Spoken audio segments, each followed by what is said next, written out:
Yeah, You know, like I didn't want to do it. I didn't want to come in winter time. I didn't feel like You're it. a summer person, I left Chicago for that. and there's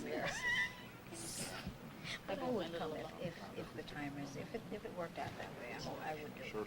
But I really do. Well, good morning, everyone. How are you doing? Actually, we're afternoon, aren't we already? Well, welcome to Conscious Life Expo. How many of you have been here for the whole weekend? Great, great. Well, we appreciate your coming and meeting all of our fabulous speakers and getting all the great information that's here. And I know, there's so many topics, so many wonderful, wonderful topics. And Conscious Life just wouldn't really be complete without this topic, which is Ascension. And vital steps to what to do for your ascension. And we have a wonderful panel of speakers who I know are going to just fill you with great information, answer your questions, and I know you probably have one or two, and just give you an opportunity to really get a really practical experience of what the whole Ascension experience is about. And our moderator of the panel is Sari Williams, and she has been involved in all kinds of wonderful interviews and connecting with people for a long time, and 25 years. And so, yes, my gosh, time does fly, doesn't it? Well, I would love you to give the Ascension panel a warm, wonderful, conscious life welcome, and I want to thank you all again for coming.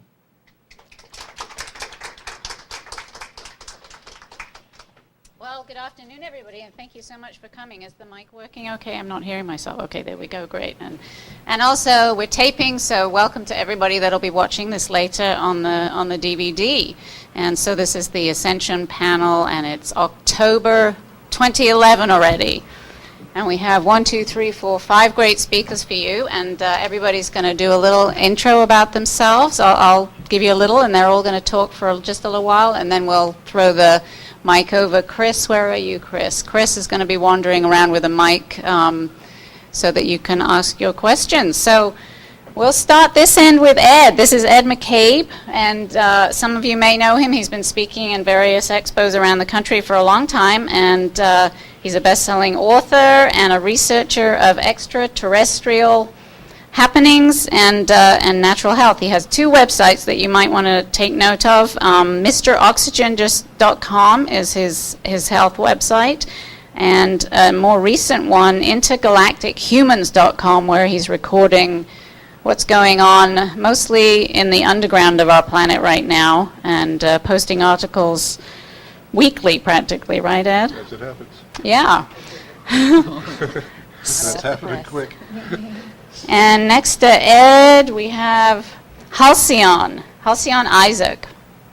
And she specializes in energetic spiritual healing and ascension information. And she's a business and life coach. She works with veterans using light as a healing tool. And Halcyon's website, which is not in the catalog here that you might want to write down, is thetimelinecafe.com, thetimelinecafe.com. And next to Halcyon we have Sonia Barrett. And Sonia has a book. She's the author of The Holographic Canvas, The Fusing of Mind and Matter. And Sonia is an explorer of the possibilities of physical existence and natural ascension in consciousness. And then down there we have Annika. And Annika is from Sweden, and she's lived, I think, on 3 continents now, and is a very intuitive speaker, researcher. She's been looking at metaphysical information for many years now and has a lot to share on Ascension. And down the end there, we have Ron Amitron. Many of you, I think, in this room are familiar with Ron, but if you're not, Ron is here in just his 2nd incarnation on this planet. Ron comes just to help with the ascension process and helping us all get our spirits in our bodies. He's the ambassador from the Creation Lightship. So, Ed, do you want to jump on in and be number 1? What do you want me to start with? Well, I was going to ask a couple of questions. since we're all here for the Ascension panel, obviously everybody is interested in this topic, and maybe by a raise of hands, you guys can let us know how many of you do believe there's an Ascension coming. And do you believe it's soon? It's a little ways off? And do you believe there is one that we're all heading toward? You believe there's more than one possible ascensions happening? And do you have a picture of where you're headed? Yes, no? Sort of. Okay. All right. So Ed, maybe you can start with what is your picture of this? Okay. The best way probably to explain what I'm doing here is I've been studying all known spiritual paths my entire life. I've gone from ashrams to contactees, back and forth, up and down the ladder of consciousness, and just interviewed everybody about everything, gone and lived with people, gone to spiritual places, trying to figure out what is this all about, what are we doing here, why am I here, why are they here, why is everybody here, what's going on, what's it about. And it all seems to be moving towards if I put together all the knowledge of everything I've learned and I subtract all the lies that I could discern as being misinformation, it does seem that there is some sort of a event, perhaps, maybe an ongoing, maybe it's sudden, maybe it's a long-term shift, where our consciousnesses actually rise up. And the deeper I got into this, I found out that our spirits, what we truly are, live in our hearts. So if you were to actually look into like the Bible, Corinthians 13, where's God? Well, God's in the temple. Jesus says God's in the temple. And then they ask him, well, where's the temple? He says, it's in your body. So God, therefore, is in your body. What he was talking about was what he called Father, which many of us up here now refer to as the Father is actually now referred to in modern times as creation lightship. It's the source of our spirits, where our spirits were created. And so as I looked further into this, I could see that our spirits were trapped in our physical bodies and actually habituated and dumbed down so that we can't get out of them. So that leaves us back into this reincarnation loop. But if you look at who we actually are, there is no reincarnation, there is no death, there is no aging, there is no pain, there is no suffering. So why do we all feel it and go through it? Well, we're being fooled. To me, it's purely all an illusion. We live in a holographic prison, basically, and my research leads me to believe this was created out of no time.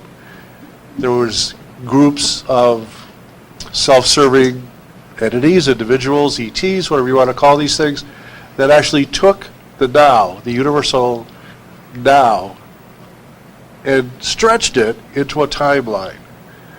And so that means we got stuck, placed on a timeline. Now, naturally, everything above the timeline is still the true universe of now, where our spirits roam free, and we're creative and happy. There is no suffering, there is no conflict, there is no control of anyone. Everyone has free will, free choice and free will.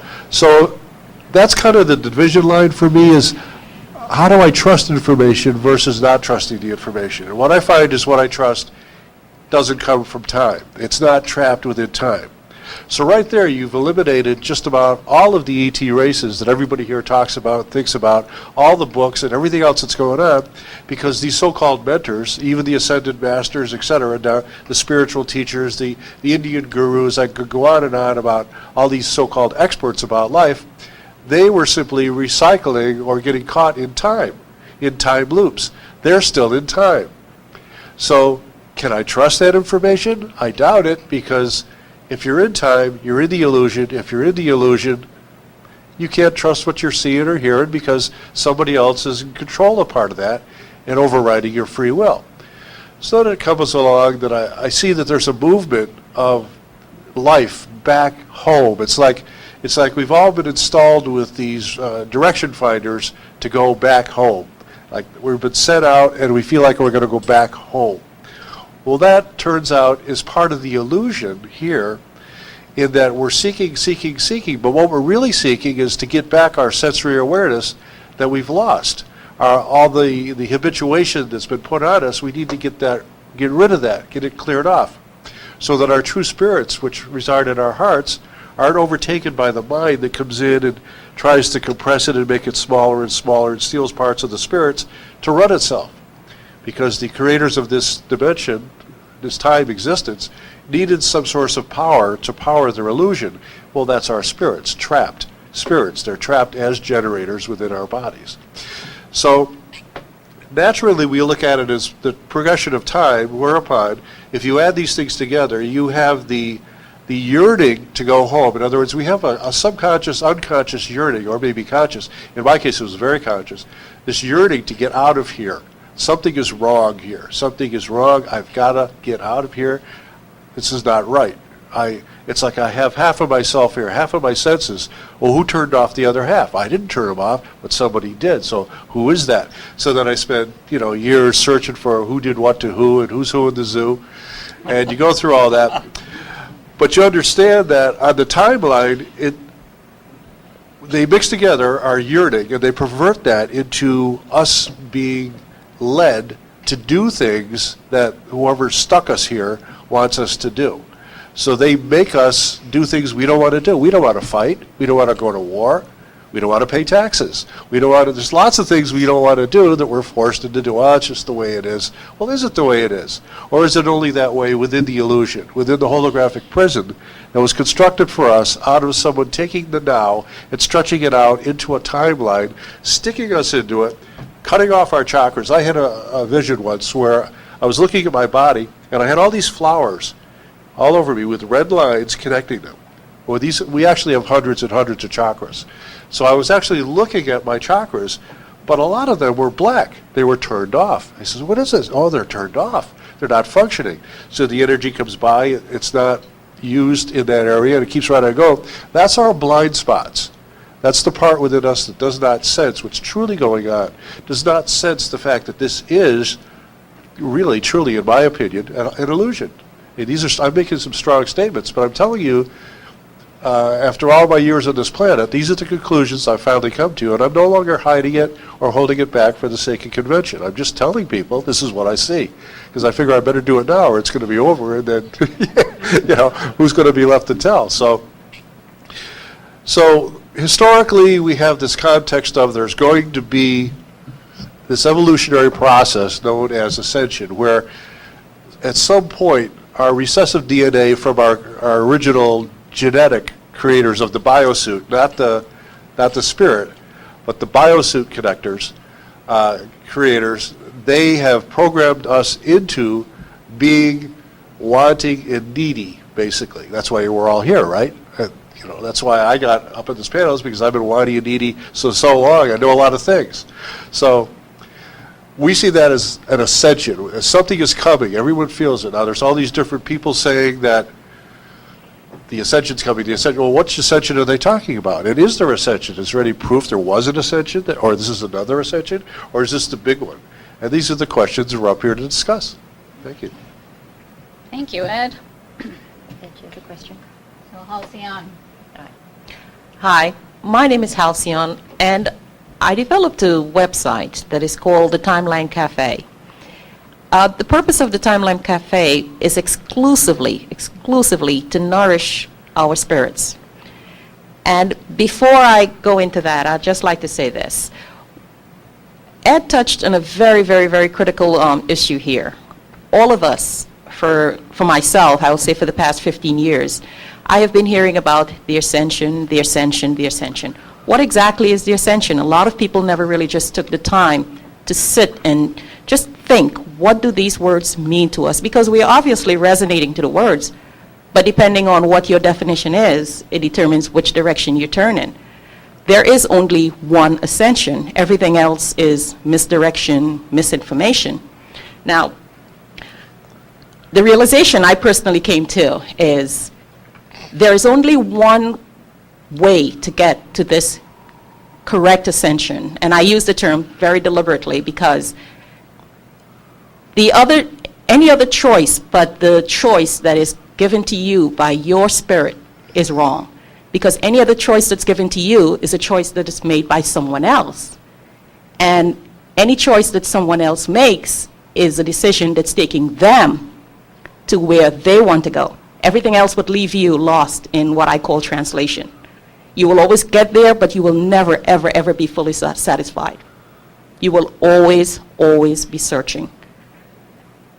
Everything that has been done to us for millennia, and it's really sad because it was so deliberately done, it was so skillfully done that we basically bought into and we continue to support this horrendous lie. And the lie is just a distraction to keep you to the point that when the true ascension comes, you would basically be powerless. You will be standing there saying, what do I do now?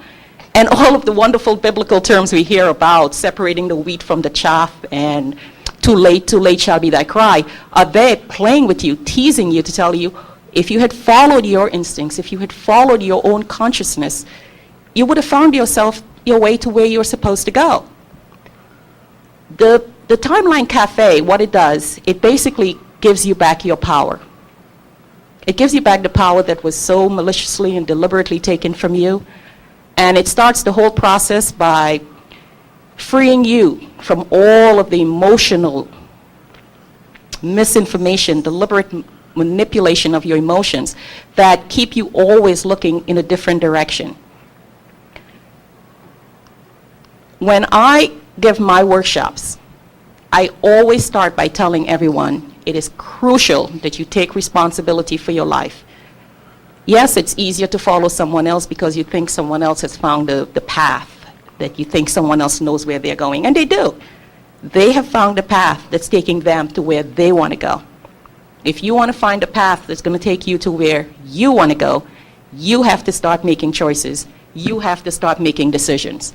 And you can only do that when you have made that connection between your mental processes that has been controlled and indoctrinated by everyone else that I call out there. That is the school, your religious instructors, the books you read, whatever information you get. It's always information that is determined by someone else. The only way that you will find your way to where you would like to go, where you've been searching all of your life, because we've all been searching, we just we can't put our finger on it, and we can't clearly define it because we don't know what we're searching for. If we only made the connection between our minds that is so connected to the external world and our hearts, which is the part of you that contains the key that unlocks this treasure that's going to lead you to this place home that we call the Ascension, that's basically going to take you to that next evolutionary leap, is by unlocking your spirit. And your spirit has the coordinates, that is your personal multidimensional GPS that's going to take you where you, each and every one of you, wants to go, wherever that may be. It's not my path. It's not anyone on this panel's path. Many of you today would leave and you would go home and you would say, well, it's fine what she's saying, but how do I get there? Every time I try to get there, I feel as though I get blocked. I feel as though, basically heaven opens and everything cascades down on me. And again, this is just another path that they have placed, this is another block, I should say, that they've placed in your path, and it's all done to confuse you and disorient you and to keep you, my favorite word, discombobulated. Because if your mind is not clear, you cannot think. And if you think, you're thinking along lines that has been given to you. There is no free thought. The only thing you can do is feel your way to where you want to go. And the only way you can feel anything is connecting to your heart. When you connect to your heart, no one in this universe can lie to you, because the heart knows. The heart has your spirit. The spirit has just been weakened. It's just been deliberately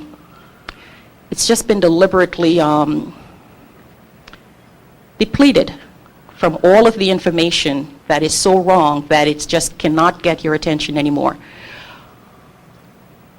I would recommend to each and every person here that you just go out on a limb and just take responsibility for yourself. Just take the responsibility to say, listen, this is the only life I have. If someone is going to mess it up, let it be me. But give yourself an opportunity to make a clear, honest decision and connect your mind processes with your heart. And your heart will take you to where you would really, really, really like to go. To begin the whole process, I would recommend that you go to the Timeline Cafe, which I call, it's a cafe that was set up with the sole purpose of nourishing your spirit. The same way your body gets nourished on a daily basis, the Timeline Cafe is an online repository of clearings that just basically removes all the slime that's been, connected to you throughout your life. Whenever you begin on your journey and you start looking, you get overwhelmed, and sometimes it feels as though you were better off in the dark, because now that the light's been turned on in you and you're looking at all of the garbage that's in front of you, it's pretty overwhelming. But if you start clearing out all of this deliberate information, this misinformation, all of this deliberate distortions of truth, you would find that once the light is turned on, the path forward, the path home is so clear, so concise, and you feel so strong and so empowered that nothing ever will distract you from the path that you have set yourself on. I would say that if you do nothing else, if you don't use any other clearings on the website, that once you do the whole lifetime emotional clearing, you will find yourself thinking in such a way that you could not believe how much was going on in this world that you thought you knew. But the interpretations that you were putting on it was just so wrong, so misdirected, that you would basically begin to realize that all the time you've been searching for something that you had right here, right at your disposal, which is your version, whatever it may be, of heaven and earth. I would say that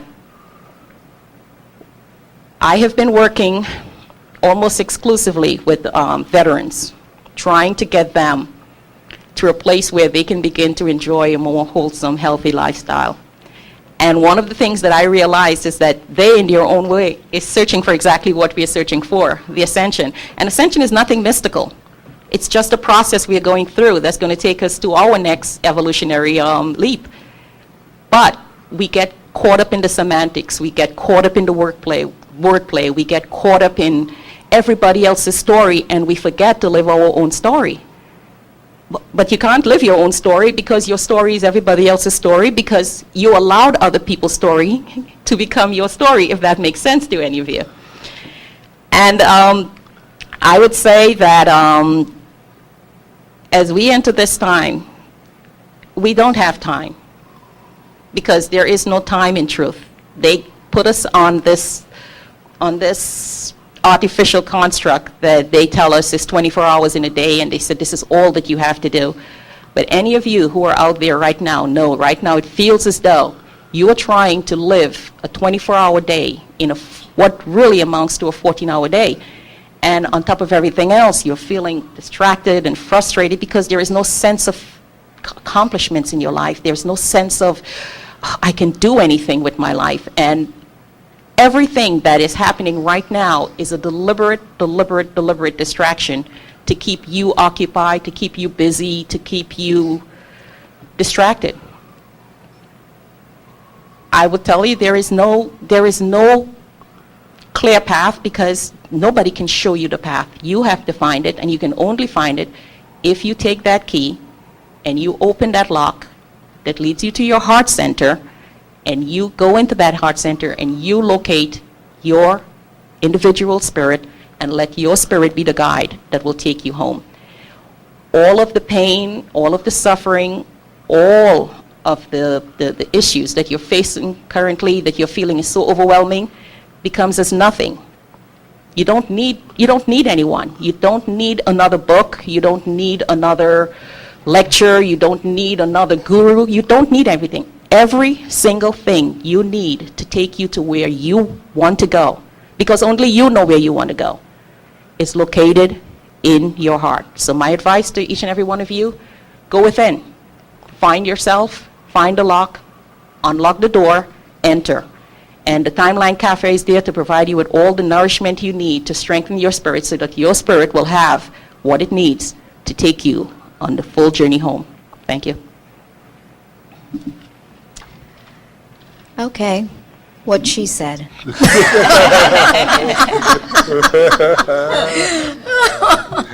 Anyway, I'm Sonia Barrett, and I am the author of a book called The Holographic Canvas, The Fusing of Mind and Matter.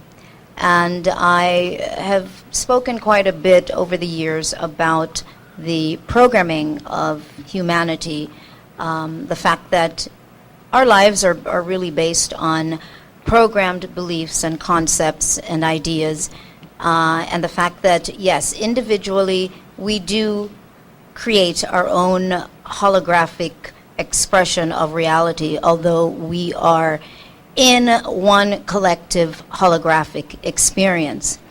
For me, I'm going to just give you just a brief background, just to let you know, because one of my things is really wanting people to understand that the capability is there. There's nobody more special or more unique than the other person. It's just a matter of our desires. What do we desire? Well, in 1992, I had a major desire to find out more about me, my life after a divorce, single mother with 2 kids. What did I just experience? What was this all about? And so on my own, not knowing, I don't even think I knew the word metaphysics, or even know how to meditate. I didn't know anything. And on my own, I diligently found a way to discover that inner world, to make that connection. I learned to meditate on my own, and I discovered so much that now my thing is to let people know that it is possible to really go within. Now, over the years, what I understand now about Ascension is that it is a natural process, because what we deal with are cycles. Everything, there's a beginning and then there's an ending. We have our own personal cycles. And what we're dealing with right now is the ending and the beginning of this collective cyclic experience. I also refer to our experience that we have as a game experience, a cosmic game. So although we see that we've been manipulated by outside, what would appear to be outside sources, we have to understand that it's a gigantic cosmic game experience. It is the only way that that which is can experience itself. So creation is always playing with itself. And in that process of playing with itself, we have multiple levels of experiences. And what we are dealing with is, yes, the lowest, slowest, most limited experience that you can have, and what I call the level 1 human experience, which is what we're dealing with. Now, to ascend from that is what we're looking at, to ascend beyond the limited experience into a more expansive aspect of who you are, into a more expansive possibilities, because all that exists anyway are possibilities. So any and everything that we can think of and what we can't even think of is possible and occurring somewhere in some point in, although it is no time, there is a space where everything is possible, and it's about accessing that. So Ascension, I don't see it as a fluffy, up in the air, foo-foo kind of experience. I see it as just a natural part of evolution in the sense of my consciousness. And when I'm referring to my consciousness, the expansion of my consciousness, I'm referring to accessing deeper levels of awareness. And deeper levels of awareness is simply accessing more of what I already am, but cannot experience. I'm not experiencing, or have not experienced at this time, because I've been playing the game called Dumb Down.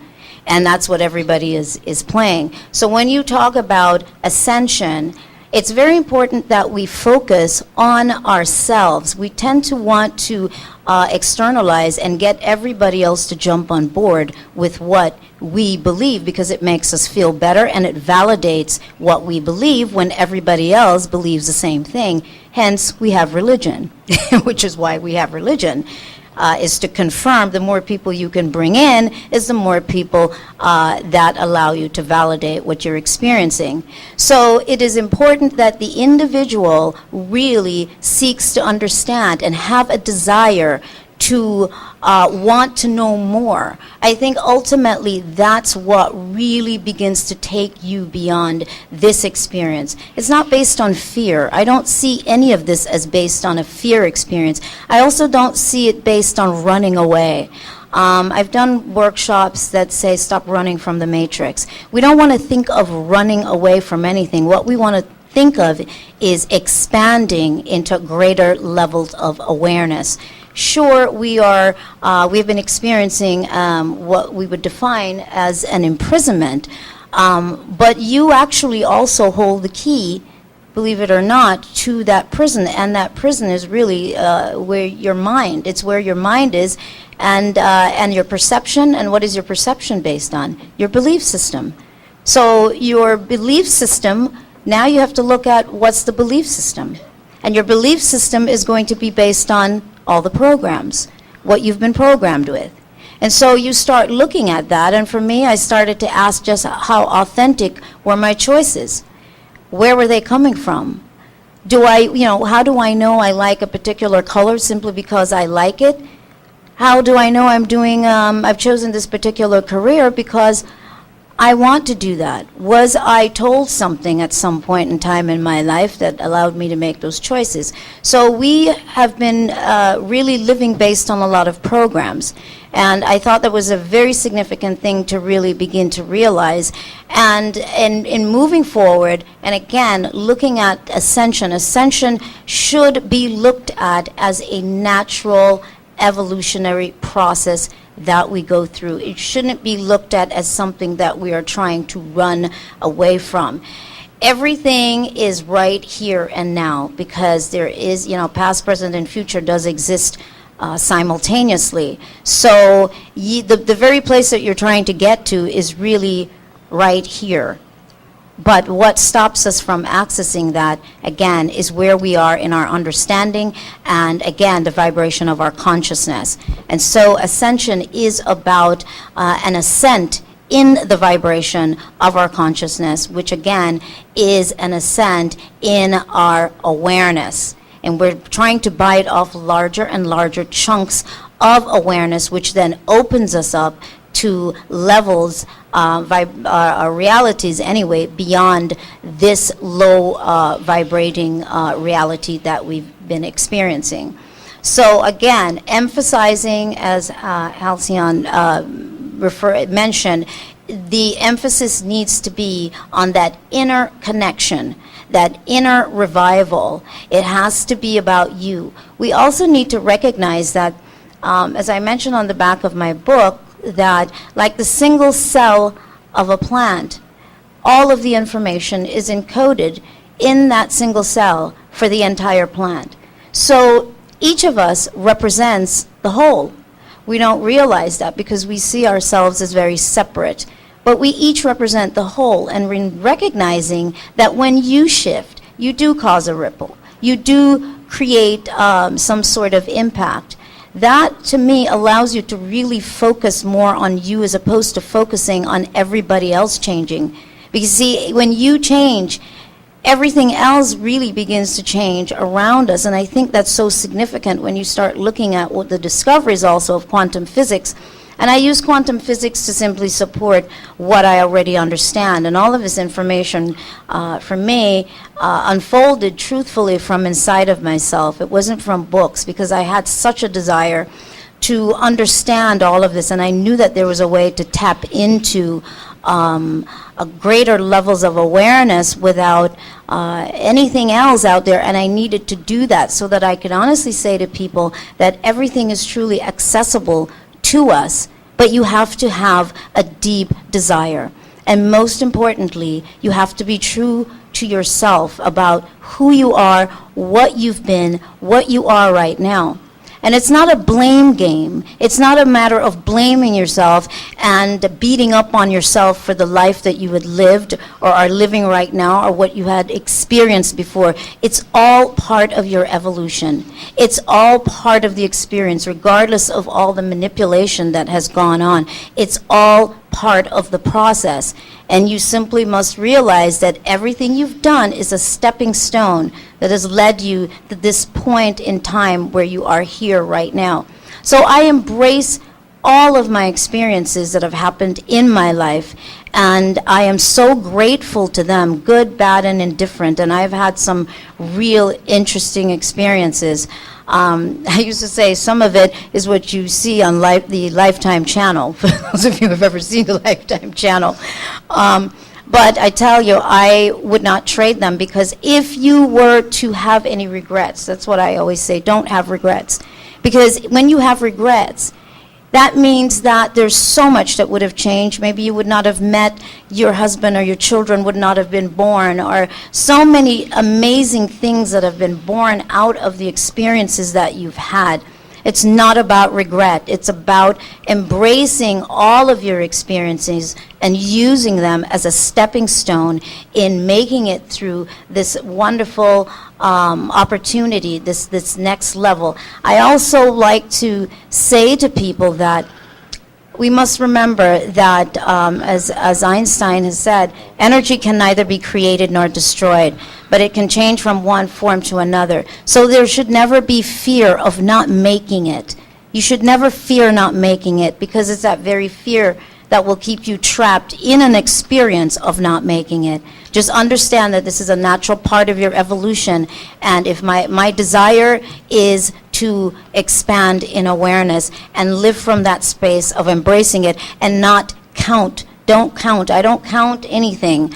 I just live and I move into that, and I trust what I'm experiencing inwards. And that's what I like to say at this time. My name is Annika Speckhardt. I have not written a book. I don't have a website. I have worked with a lot of people, and I've searched my whole life. So maybe I'll just tell you a little bit about kind of where I'm coming from and why am I up here talking about two different ascensions, or the possibility that there is light and dark information out there. Maybe some of you might recognize some of what I'm saying. Maybe you've gone through something similar that leads you to believe that, there are ways to differentiate between what's really what you want to take part of and what you might not. So I'm one of those people that have a lot of memories. So I do remember past lifetimes. I remember coming here and searching for that part of myself that in a way have gotten lost, and is what I believe many people search for when they go to religion and that kind of thing. And another reason for why we have religion here. When I was very young, I've always seen beings, and I was surprised that there were so many people that didn't, and I thought everybody did. So I was in contact with a lot of different beings from different places, some that were very friendly and some that I thought were like my family. So it was first when I really realized that, I was one of those who could see it and others couldn't, that I started to go, oh, maybe I can't speak about this, maybe I shouldn't really go out and tell my friends. I grew up in Sweden. We don't have, we only had, during the 60s and 70s in Sweden, we only had 2 channels that started around 6 p.m. and it was definitely no sci-fi on there. And yet I was a kid who talked about these things that I would see. So, it didn't come from TV. And it led me to search so much. I searched even a little bit in religion, but I never found any answers that really related to what I could remember from the time of Jesus, let's say. I do remember myself at the time of Jesus, so I do remember a lot of those things. So anyway, one day, I joined many different groups. Some groups I would tell you that, for instance, if you eat Sara Lee cakes and drink Diet Coke, you're going to get some codes into you that's going to make you more likely to ascend or grow a little in some sort of ways. And it was sort of like, well, wait a minute, I don't know if I really believe that. So there's a lot of good information out there. And then there's a lot of information that you're going to find that might not resonate to you. And I would encourage everyone to really discern, really go into your heart and feel with that rather than the intellectual learning that you've had from the past, what is actually true. So for me, one of the things that happened to me, I was in a room, it was a great big hall, it was with a lot of sages standing around, and they looked all very grand, they were very beautiful, humanoid looking, and they said to me, you're going to be part of something very, very big. It's something that not everybody's going to be a part of, not everybody's going to be able to do that. And it's coming up this was in 96, so it's coming up in, within 20 years or something. And I was flattered. My ego was, wow, I'm going to be part of something really big. That's wonderful. And for some reason, I knew to say, I will be part of that, and I want to be part of that as long as it's in the white light. Somehow I was aware of that there was a dark light and a white light. And I don't know how I got to that, but, how can you say there's a light within darkness? Darkness is darkness. But I always knew that there was something there that was actually of light or imitating the real light. So I said, as long as you are in the white light, the light of the true Jesus, I will do this. This sounds great. So I was told they were called the Galactic Federation. I knew nothing about the Galactic Federation at the time, and interestingly enough, they actually call themselves the Galactic Federation of Light these days. But as I came back here, I never heard from them again. They never contacted me. I never got any big mission that I was going to be part of. Instead, I had interesting come to my room, like this image of a very grand Jesus that I would be, totally falling in love with if it didn't have an alien coming out of its stomach going, ah, at me. And I was like, wait a minute, what is this? It wasn't exactly what I saw at first. So I kept on looking and searching and finding there's got to be a way. I did readings for people, and I could really say what people wanted to hear because they kept coming back to me. So I felt like, well, hey, wait a minute. If I'm giving readings to people, and they keep coming to me for answers, what am I really helping them empower themselves? Yes, maybe in some way. Maybe I'm giving them some vital information that will help them to steer away from something. But I really wanted to help people find the truth within and help them empower themselves. So I became a life coach. I did some work with that. But I found that when I really wanted to advise people to go to their heart and listen in and find that spirit that is only theirs, that voice. Well, there was 100 different voices talking in there. So it was difficult to get even that for myself. I found even if I would go to my heart, there would be, I could hear very wonderful messages, but then there'd be other voices going, but you can't do that. You're not going to be able to do this. What are you thinking? You will put it off. All kinds of voices that I could say that that wasn't really helpful. It wasn't helping me. And it was when I got to find the real truth of what we're really dealing with here, and I got to listen to more from the Creation Lightship that I I really found my own spirit. I can hear more of that voice and less of the others. I'm not, I haven't gotten to completely eradicate everything out there, but I want to leave it over to you, Ron, and maybe you can share more on that, how to go within. Okay. So here we go. Oops, hang on. High technology here, huh? I think I got it. There we go. And can you hear me okay? Good, hopefully. Wow, wonderful presentations, people. So I'll tell you who I am, okay? I don't incarnate, I'm a light being. So you go, what's a light being? A light being is somebody who comes from source energy that does not incarnate. So I was in the body of Jesus 2,000 years ago as the healing light being in his physical body. So I'll tell you about how this situation happened with Jesus. His body was chosen with genetics that was probably more pure than most people. And the light ship, which I call source energy, if Jesus was talking up here, he would say it would be called Father, if it was 2,000 years ago. And so the source energy found the body, took out all the DNA, stripped it from DNA, because you can't do healings or any type of presentations if you have judgment stored inside of your body. So you all know that, if you start touching your body different places, you might have a memory come up of the past, right? Oh, I shouldn't have done that, 20 years ago, and I got this scar here or something. So your body carries through, in this lifetime, everything that's come up in your lifetime emotionally to it. And that's stored in you, and you keep recycling that emotion until your physical body will kill itself to get well. And this is what happens, so whatever happened to you at the age of 5, that energy is still with you unless you get rid of it. So Jesus had to get rid of all the energy.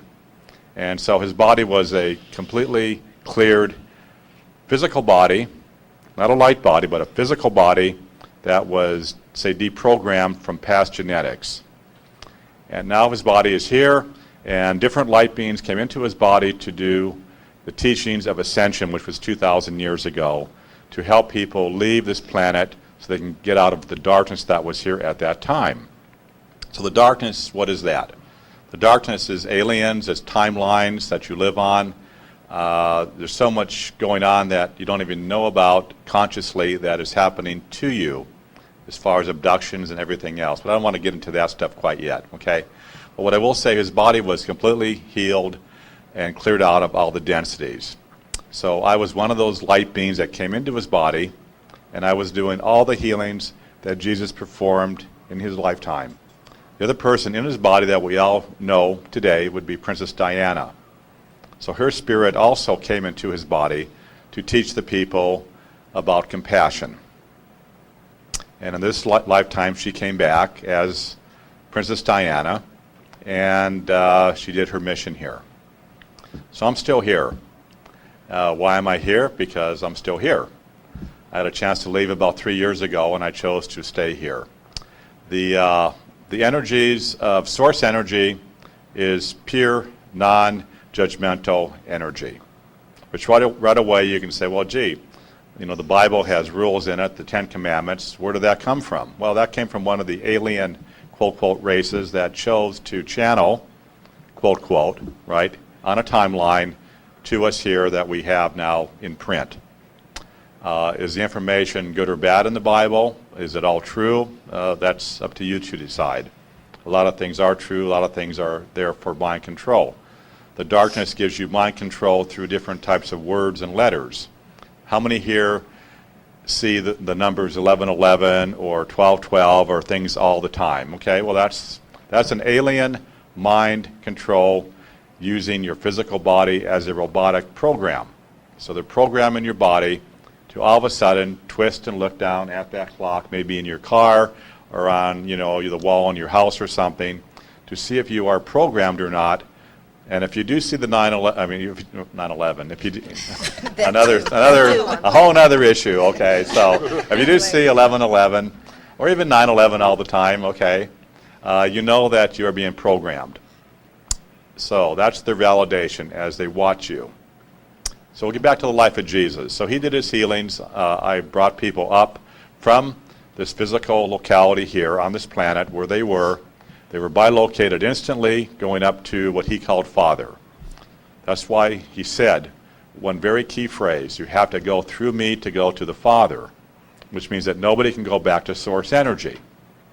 So a lot of the books teach that we're trying to go back home, trying to go back to source, right? We're going to leave here and go back to source. Well, you can't do that. You can go to what I call the home base energy, which is where you initially incarnated from the light ship, from source energy, to this home base energy, which is in pure light. So you go back, that's where you go to after each incarnation on the planets of light. You typically only have, say, one lifetime. Okay, you've all heard of that phrase, right? One lifetime in the now. Well, that is correct. In the light, that's true. And then when that life form that you choose to embody, which means that you chose as a spirit to energize that spiritual blueprint of whatever you choose to go into, remember it's all free choice, free will, then you go into that, have that experience, strictly peace energy, there's no judgment, there's no memory of the past, you're just experiencing in the now. And then when you choose to leave, that life form gets dematerialized, goes back to a blueprint form, and then from there you choose another incarnation someplace in the land of light. Now, light does not judge. Light never created darkness. Okay? There's a lot of teachings out there that out of the darkness came the light. Well, that's another false teaching to give you an illusion that it's okay to be in the darkness, right? If the light came out of the darkness, I can do bad things, and then I can be forgiven for that, right? And I can go into light. People believe that. No, the true light is only light. And the true light only exists in the now, which is out of time. So we're in a time-based alien extraterrestrial reality on this planet. And we talk about people doing channeling of the aliens, etc., getting information. The information can be good. And there could also be a twist on it someplace to connect you. So I don't always or never hardly ever use mind when I talk about source. I might use it as the opposite of that. But the mind energy is how they control you. So they took you initially, when you first came here, you were strictly heart-based, spirit energy going into a body. And somehow they told you, the aliens told you to now go into the mind because you want to have an emotional experience here. And the emotional experiences here are in duality, which means you have to judge one duality with another duality. Okay, so you're always judging one thing and the other. And all of a sudden you get into judgment, and that gets stored into your DNA. So your DNA now has been corrupted by your ancestors. So when Jesus was here, he was taking away, quote, quote, the sins of the people when he lived here, not after he left, but only when he was here physical, as the conduit to get rid of the energy, because the energy had to go through his body to get released, because you have to get rid of energy. It has to change form. So he's taken away darkness at that time, bringing it into light. And that light is non-judgmental. So the peace energy that you all have inside of your heart center with your spirit is source energy. It's a part of you. Nothing is missing. You might be deluded now a little bit because of so many incarnations here, not knowing the true truth. And the only reason why everybody on this planet, including you people here in this room, are here is because you missed an ascension point. You missed the last one 2,000 years ago. There's been many ascension points here. Every 2,000 years, the light comes, brings somebody down here to talk about ascension so that people can become awakened for what they have been kind of deluded in mind energy, and they forgot about their own spiritual reality. And when you go into mind, you don't have that heart connection, because the mind doesn't want you to go to the heart, because the heart is where your truth is. The mind will only give you self-fulfilling prophecies, and the mind will talk to you and chatter at you, and you know what mind chatter is, right? So let's get rid of some mind chatter right now. I'll count to 5. I have to command the energy. What I do is instantaneous healings. I use source energy through your own spirit. If anybody is in this room and you do not have your spirit in your body, the healings will never work for you. Okay? But having a part of your spirit, a little bit of it, whatever that would be, it will help you, and you will have a healing to the extent of what your spirit can work with inside of you. So we're going to now just take away your mind chatter. So how many of you have some thoughts kind of going on? Okay, ready?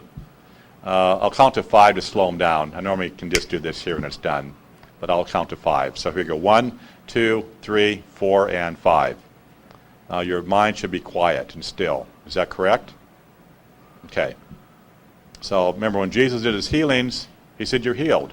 He didn't go through a bunch of stuff and, you know, jump up and down 20 times and run in circles and do something and have you do a process of whatever that would be. Is done. Okay? That's how source energy works. It goes from step A to step B and it's done. So when I do clearings with people, the people don't really know where they were after they had the clearing because they can't go back into their past, which is the way clearing should be. Most people are used to saying, well, yeah, I feel like 5% better, so now I'm going to make an appointment again for the practitioner to get another 5%. And you go on forever. That's mind energy working with you. Source energy doesn't do that. It's instantaneous healing. So that's the difference. So the source energy that is working with you today, when I do healings, if you wish to have that done, is going to be instantaneous, and it works in the now. And there's 2 nows. You have the now on a timeline, where you're involved at the time, but time stops, like the clock stops, but you're still on the timeline. And then you have source energy, which is in the true now, which doesn't know about time, doesn't deal with time. I do not live in time. Okay? I'm here talking to you, and I am in time as far as your reality, but for myself, I don't live here. I'm on this planet, but not of it. Okay? And I didn't come in through the alien consciousness of the Galactic Federation, is what I call it, being checked in here to get into a soul family. I don't deal with soul family stuff. Okay, you all have soul families. That's why you're still here, because you have to reincarnate each lifetime because you're told that you weren't good enough in the last one. Okay, you made a mistake. So then you come back and you try to figure out, why in the hell am I here? Oh yeah, I stepped on that poor ant and the ant died and now it's my fault and I gotta now have ant farms to have more ants so I can help them out, you know. But that's not the way source energy works. Source energy doesn't care what you do. Source energy doesn't care if you choose darkness or if you choose the light. You have free choice, free will. Only the darkness judges you. And then you judge yourself because you're caught into extraterrestrial alien programs of mind control here. Now, here in LA there's a lot of smog, but you have seen, I'm sure, the alien ship clouds. Have you seen the flat bottom clouds around? Okay, that is an alien spaceship, a UFO, that is being cloaked in that cloud. The cloud forms around it. And that's what's giving you mind control patterns. There's also stuff out there in the far beyond doing it. You all have a natal chart when you were born. It will tell you what your life history is. That's another form of mind control, body robotic controlling you. Okay, so all these things are set up here, what you're connected to from the aliens. So I'm not a proponent of aliens. There are probably some good ones out there, but the ones that I deal with are affecting you, and these aliens are controlling you completely. So that's I can probably go on and on, but I better ask for questions here. I could talk for 10 hours, but go ahead, Carrie. Well, before we turn the microphone over for your questions, we've mentioned in the intro to the panel, Ron, about the often forgotten part of ascending with our body, and we're all used to having bodies and the body dying, and then we get another life. So maybe you can talk about the process of ascending with our body and why we would want to do that. Okay, your body's been here for a long time in the genetic life form that it is, right? So right now you just have a body that was created from your parents. Well, your body would really love to leave planet Earth, okay? It's worn out, it's tired, and I don't know if all of you really know what your body goes through. Just think of, just very simplistically, look at the cell phones, right? And you have it in your pocket. And there's some satellite out there transmitting energies directly into your physical body, harming it. Okay, so everything that's here, along with psychic attack energy, so your body says, man, this is a bad place to be because I can't ever have peace. So you have to realize that your body would love to get out of here. But your body's saying, hey, you know, I have a certain lifetime here because of my stored genetics of judgment. Every thought that's ever occurred throughout your life and all of your ancestors' life is with you. Those are all lifetimes with you. Those events are with you. And you have to clean out those energies to have your body leave here. That's what Jesus was doing 2,000 years ago. It was much quicker. You know, I would say it's probably 1,000 times easier back then to do a healing on somebody than it is today. Because you have all this stored judgment blocking the healing energy. So your body would love to get out of here. That's one ascension, okay, to have your body leave here. The other one is having your spirit leave here. Now, your spirit only wanted one lifetime here, okay? And you all know about past lives. And you go, well, I'm told that I'm supposed to be here to learn my lessons. Your spirit kind of got brainwashed with that because it can't ever leave. It goes to the false light, the light of the darkness. Remember, the light created everything in the light. Then the darkness took that blueprint, we'll say, and copied it. 99.999% will say. It's still not light, but boy, we can't tell the difference to it. That's where you go to the other side. And you see the angels, you see Jesus, you see your family members, because they're stuck there too. And they tell you, oh man, it's really nice. And then you have the people who've had the near-death experiences. So those are the ones that can validate that there is a true other side. And so when they come back here, they say, oh man, I came back for this mission of all this information. It was a wonderful place. Well, they just stuck them in another reincarnation loop so that you're stuck back here on this planet. But they can tell you how nice it was, how nice the aliens were that were actually posing as Jesus or whatever you want to conceive as far as the light energy. And they can bring forth false light. So you think that you went to true light. But the true light that you went to, that you thought was true, was the darkness, the light of the darkness energies. Remember, the light doesn't control you. And the light will never channel through anybody. So I'm not real popular with a lot of the people who do channeling because they naturally channel, quote, quote, the light. But the light can't channel. Why can't it channel? Because the light would be in judgment telling you something that could be taken the wrong way throughout time because you live in time here. So the light will never channel anything to anybody because it can't. But your spirit is connected to that energy because it was created from light. That's why you want to go into your heart to get the energy from your spirit to understand about light. And nothing in your heart center will be invaded by darkness because your spirit is there. That's your only protection that you ever have to anything. That's why you want to go into your heart center, and you have to command your spirit to go there. So what I'll do now is I'll do an exercise to bring you from your head, your thoughts in your head, down into your heart. So the two ascensions are your body, energies. If you wish to leave here, this is the true ascension, or having your spirit leave without your body because you just can't do the work to get it out of here, or the third one is and having your spirit with your body. Okay? And that's the ascension. This is what Jesus was teaching. Okay? It's not having good thoughts, smiling at people, doing good deeds for other people. No. That's deluding you. That's the darkness talking to you to do service for other people. You have to work on yourself. This is your own personal journey to clean out your physical body temple. Nobody can do it for you. Okay? The light ship is here to help you with this. Here I have clearings on my website, cls-creationlightship.com. But, if you have the time right now and you missed the Ascension, and Ascension was yesterday, and now I'm talking to you, I'd say, well, your next point of Ascension is 2,000 years in the future. Do you want to leave here? And you go, oh, yeah. And you go, maybe you're 25 years of age, and you go, man, I'm going to have a child. I go, man, do you want to have a corrupted child worse than me? Because you have my energy and your spouse's going together, making it worse than what you are. Do you want to do that? You go, oh, no, I don't want to have my child corrupted. Well, then work on yourself. Release your judgments. Release your blocked DNA. That'll make you live longer. And you're going to have a child that could probably even teach you because it'll have more spirit energy in it. So typically, if we're talking 2,000 years ago, to now, you guys should all be ready. That's why I came here, to teach Ascension.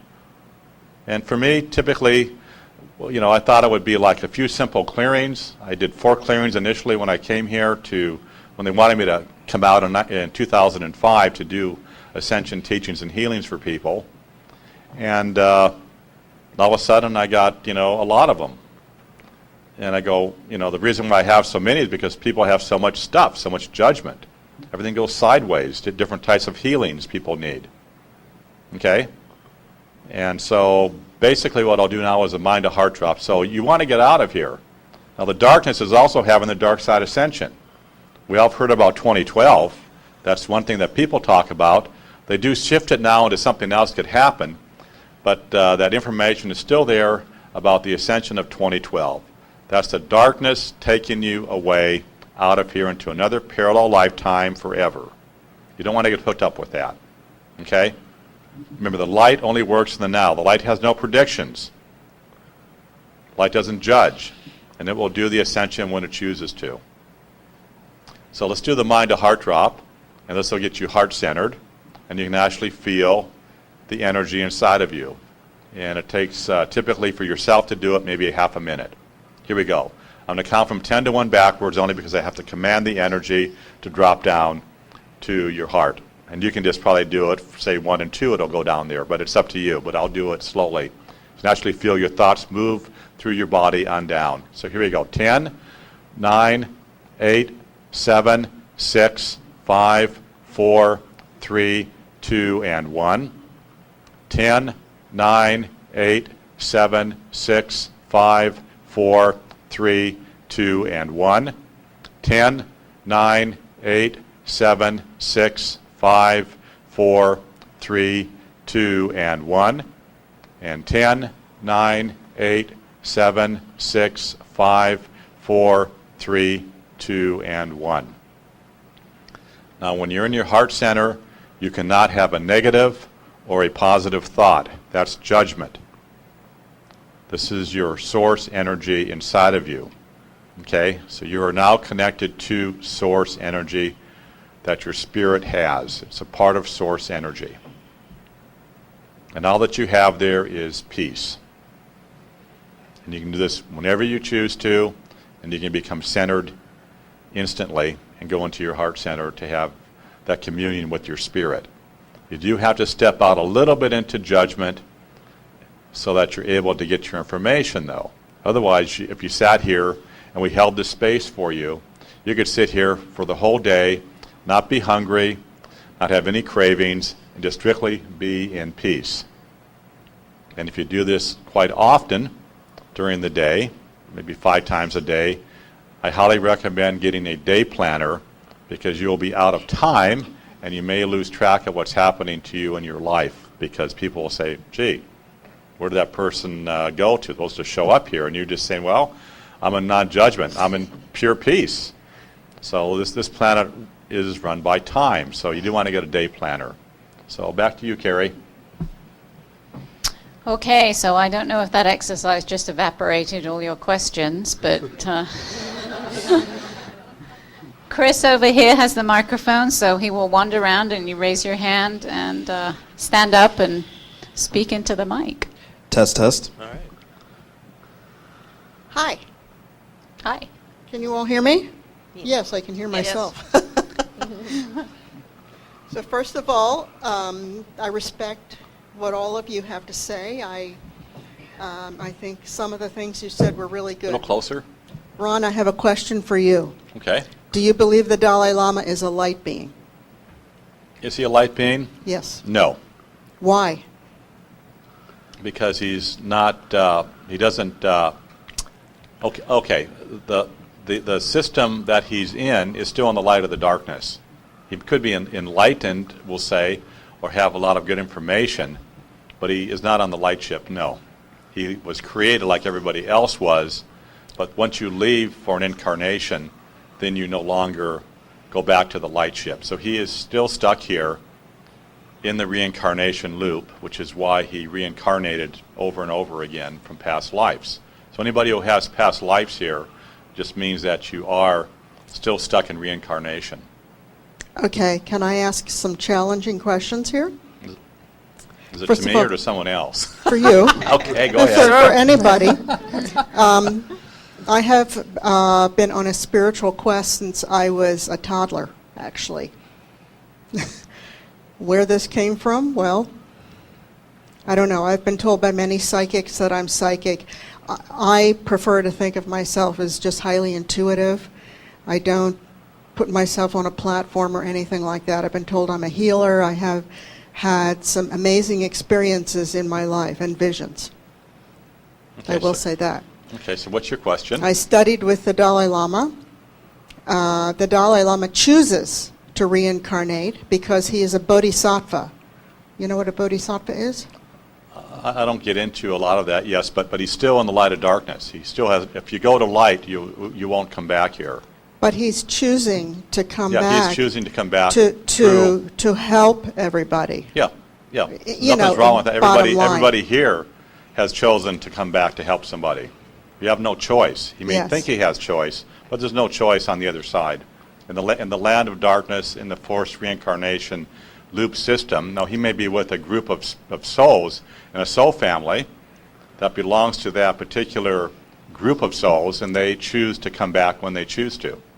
Okay. But it's still not free choice. They're forced to come back here at some point to help humanity. Nothing's wrong with that. Okay. You chose to come back. I chose to come back. Yeah, you chose to come back because you're here. But at some point you were forced to come down here also. You see, the darkness will give you the choice of what parents to pick. So you pick the best of the worst of the parents, okay? And eventually you find two people that get together and they conceive, and then you choose to come into that body. Could it be 5 years, 10 years, 100 years from your last incarnation? But you will come back here because the darkness wants your spirit energy to work through your emotions, because the dark side only wants emotional energy to live on. And so they will work through that, and that also reflects into pain. So as far as anybody that's here on this planet, there's no light beings here. They might incarnate as far as people thinking that they are, but no, there's none here. I would have already met them. See, what he's saying is what I was talking about in the beginning of my introduction was that the point I came through after going through all your schools and talking to all the contactees and going to all the religions and all the masters and the ashrams and everything else was that there's something wrong with all of them. That's where I came to.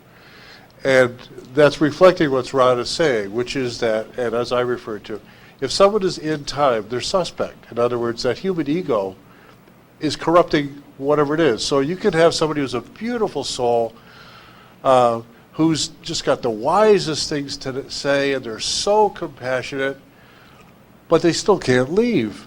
So are they really somebody who you want to hook your wagon to? I want to hook my wagon to the guy who can get me out of here, because everybody else is telling me all these platitudes about love and peace and granola, but I'm stuck here still, no matter what I do. And it doesn't have to do with how I treat a puppy or anything like that. It's got to do with we get encrusted with negative energy that's loaded in our DNA from all the decisions our ancestors made behind us. It all comes up into the present. It's the body we're carrying. It's full of judgment. It's full of negativity. It's full of all sorts of these blocks, emotional blocks, mental blocks, spiritual blocks. On top of that, we were messed with by other people who want to control us. And as Ron said, they're sucking our emotional energy out of us. That's what they live off of. So they create situations. They put us in programs. So we'll start emoting either peace and joy or hate and anger and love and life and wars and the pain of childbirth and all that. That's what they live off of. But can you leave? I mean, did anybody ask you, would you like to do this for eternity? You know, no. They just trapped you, stuck you here, left you here, and then they peppered the planet with all these wonderful beings like the Dalai Lama, like the people I studied under, wonderful beings. But could they get me out of the trap? That's the important message I'm giving to everyone here today. Can they get you out of the trap? You know, he said that all channeling, Source never channels. Source would not go into judgment to channel. So that means all the information that most everybody has on this planet is absolutely wrong because it all came from channels, right? So it's like we're all telling each other what it's all about, but none of us really has a clue because the answer is outside of the prison. And to be here, we had to be hurt, damaged, turned off, burnt up, compressed, ripped apart, spirit diluted, whatever it is that leaves us here. We got to undo all that. And that's the stuff that Ron teaches. How do you do the clearings? How do you get the clearings? How do you heal yourself? How do you heal your body? How do you heal your spirit? So that you can gather the spiritual horsepower necessary so when the thing, let's call it, opens up. Let's call this Ascension. This thing opens up and we're compatible with it and we're out of the trap. Or we're not compatible enough and we're still in the trap. That's really what it comes down to, as far as my opinion goes. That's what I see. The whole point of life is, it's not that we have to suffer to learn. Our spirit already has every single thing we'll ever need to know in it. It already has all the information, all the wisdom you would ever need. It's smarter than the Dalai Lama is, because only you have your vibration, and only your spirit can tell you in your frequency what's best perfect for you. Nobody else can do that, just you. And that spirit is your gift from Source. Source created you as that spirit. So you got to go inside, stop looking out, in just my opinion, stop looking outside yourself for answers. Stop looking to gurus, stop looking to masters, stop looking to channelers, stop looking to the greatest personality in the world who dresses up in some crazy outfit and you go, ooh, he must be really wise. No, you're the wise one. You are the perfection. You are the epitome of the apex of creation yourself. And for your frequency, all it takes is for you to stop looking out, to start looking back into your heart, and then take it off all the black things, all the dark things, all the blocks, all the locks, all the things that have been stuck in your aura, stuck in your physical body, stuck in your spirit that are holding you back from realizing what I just said. And that's the process as I see it. And I wanted to say one thing really quickly, because I'm one of those people who, I am actually, I am so glad to hear other people saying what I've been saying for years about channeling. Because every time I would go to do something, a lecture, I would get people asking me, who do I channel? And I've always said, I've never channeled anyone because I don't have to channel anything. So I think that that's part of the programming. And I also wanted to say, I've been saying this for a long time as well. That's why there's so many people on the planet, because everybody is stuck. That's the loop he's talking about, which I've written about for a long time, is that reincarnation loop. And these are things that I didn't read anywhere. These are things that I ended up understanding. When he talked about 1111, didn't read that anywhere either. I knew that that was some sort of upload programming process with the 1111. So I've never quite fit in for a very long time to anything. I also never wanted to follow anybody that died or was going to die. That was just something, because I knew something was missing. There was something that was missing in that sense. So I tend to live. I look at living. I don't look at the experiencing as I'm going to die. I look at it because I move outside of the whole concept of time as well. And what he's saying about the Dalai Lama, absolutely, he's absolutely right. That's just a program. We always need to follow something or someone. And you've learned, whatever you've learned from him, take it as a gift. And maybe it's your time to not need to be dependent on anything outside of yourself or anybody outside of yourself. Okay, and I have a general statement. We are not controlled by them. We have a choice. It is our responsibility to enlighten ourselves to ascend. It's our choice. Absolutely. We That's are right. not controlled by I refuse to be controlled by aliens. I will not be controlled by aliens. It's my lifelong mission not to be controlled by them. I'm not perfect. I have a long way to go. I went through a long, if I may interrupt just at this point, I went through a long period of time on that question.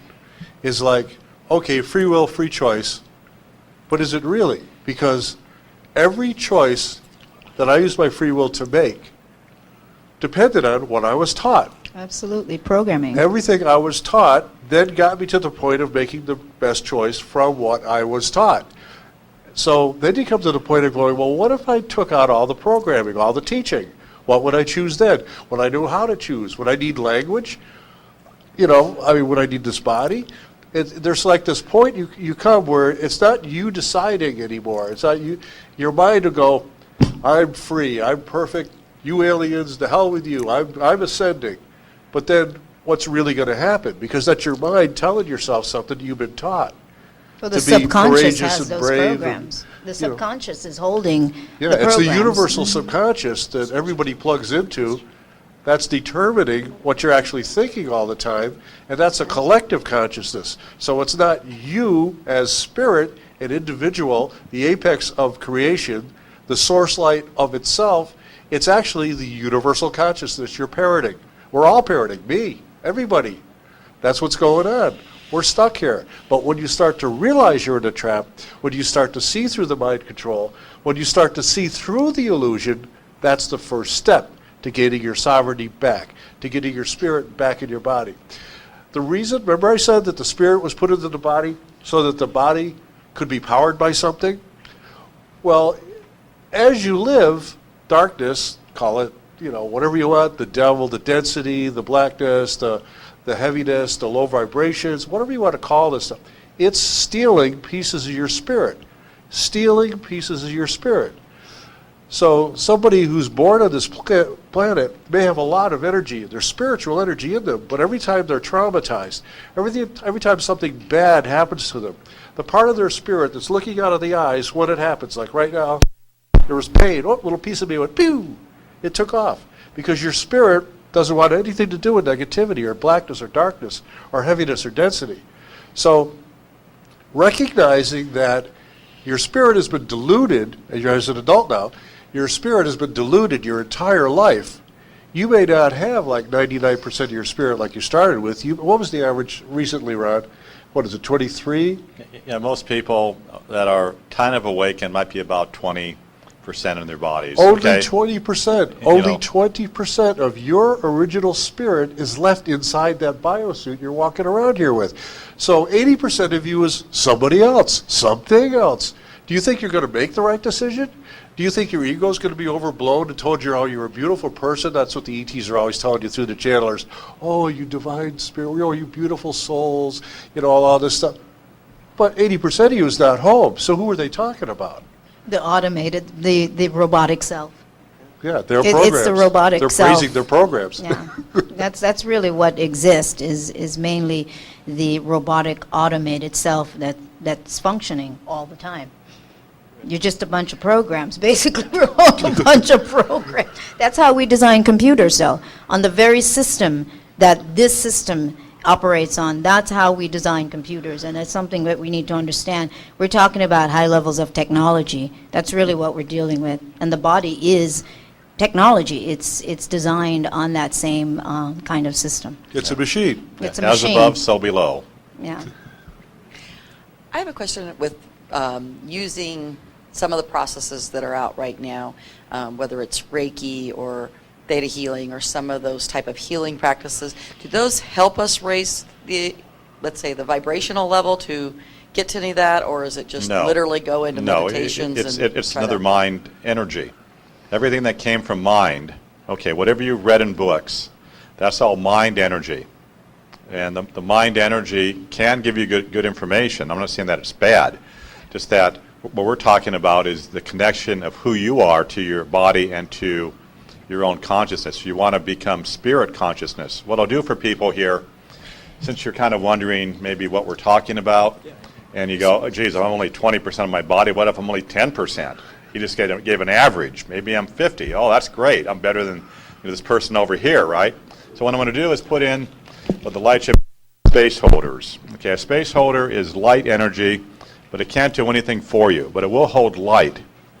So what I'm going to do is count up from 20. I'll go from 10. And you're going to feel a conscious shift in your body, and you're going to feel a little bit lighter. maybe even more conscious, okay? So here we go, 10%. Here we go, and I'll go to 20.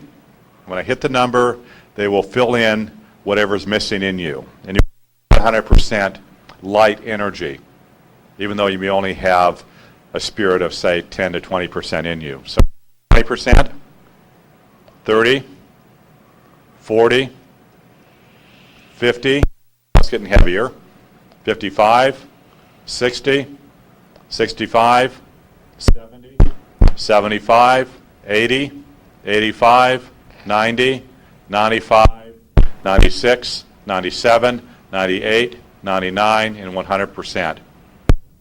Because it would have felt like when you were a baby, first born. Pure spirit energy in every cell of your body. Yes, a gentleman over here has a question. Oh, over here, okay. The microphone out too, so. Would you say that love is the key to opening up the... No, love is duality.